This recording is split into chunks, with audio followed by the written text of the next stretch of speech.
顾总，顾总，常副总好。顾总，你看他们的发布会非常成功，下面的员工也都非常辛苦。我了解过，基础人员都很久没有调薪了。你看是不是？常总，我们公司的待遇已经很不错了。据我所知，他们在同类型的公司里应该拿不到这么高的薪水。咱们的劳动强度也是最大的呀。哼，常总，你要知道，一年有365天，52个星期，每个星期休息2天，只剩下261天。你每天有16个小时不在工作，去掉170天，还剩下91天。每天下午茶时间用掉半个小时，去掉23，只剩下68天。你每天午餐用掉1小时，又去掉了46，只剩下22天。公司每年有2天的病假，这样只剩下20天。公司每年还有5天的节假日，最后只剩15天。公司还会慷慨地给每个人每年14天的假期，最后你只工作了1天，你还好意思跟我提加薪？顾总，话可不能这样说，我们员工的账不是这样算的。南宫，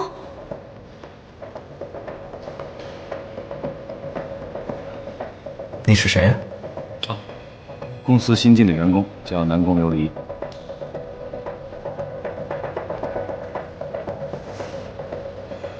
南宫琉璃，怎么这么熟悉？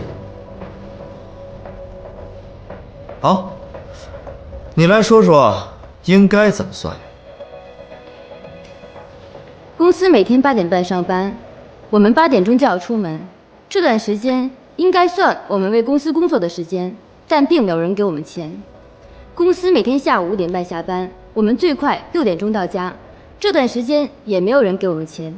公司要求上班不能随便穿，要穿衬衫、西装、西裤、皮鞋，这些都要我们自己花钱去支付。工作的时候每天要对着电脑，对眼睛伤害很大，如果出现什么问题，还要我们自己花医药费。为了工作损害自己永久的健康，公司并没有给任何补助。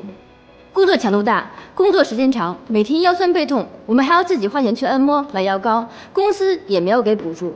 公司有什么事情，上面您一句话交代下来，我们就要去完成一份让您满意的企划案。有的时候睡不好觉，甚至做梦都是这些，这个应该算加班吧？为了好好工作，还要搞好员工和客户的关系，有的时候呢，还要买一些小礼品、小纪念品，这些都要我们自己花钱。顾总，您说我们应不应该要求加薪呢？说的对呀。对啊。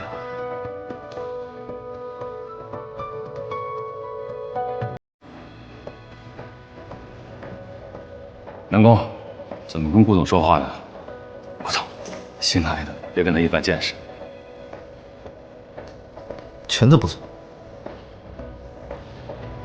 这么大事啊！好了，好了事儿，咱们也别掺和。哎，我说南宫，那可是顾总，这下他肯定生气了。你怎么这么胆大啊？就是啊，南宫胆子也太大了。可怎么办？那个南宫琉璃到底是什么人呢？他是我当初的竞争对手。当初的竞争对手？可是我不认识他，我怎么帮你对付他？我才不管你用什么方法呢！你既然顶替了我，就要替我把身边的问题都处理好，这是你应该做的。我确实是来顶替你的，可是你没有说我要替你处理一些乱七八糟的事情啊，而且我根本就不知道该用什么样的办法。你一定会有办法的，除非你不想见到你妈。哦，对了，妈妈最近情况挺好的，你别担心了啊。贺锦熙，你这个人讲不讲理的？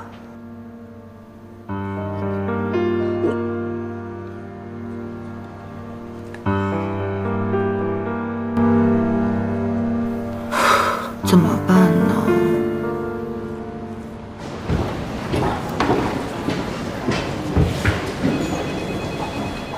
南宫琉璃，请收拾你的东西。李经理，南宫也是替咱们着想，你也不说去顾总那说个情，他也是年轻，一时冲动。话太多。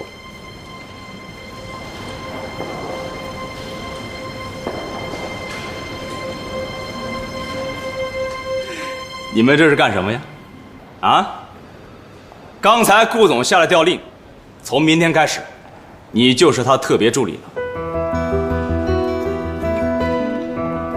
另外，顾总还给大家调了薪，员工的工资增加10%，先别急着高兴啊！还有一个好消息，大家年假的天数呀也增加了，而且是带薪休假，欢呼吧！南宫，我们有今天啊，全得谢谢你。是啊，以后可得叫南宫助理了。就是啊，南宫，这是好人有好报，你可是我们的大福星呀！哎呀，对呀对呀，哎，我提议啊，今天晚上我们给南宫庆功，请他吃饭怎么样？好，今天晚上我请客。今天晚上我请客。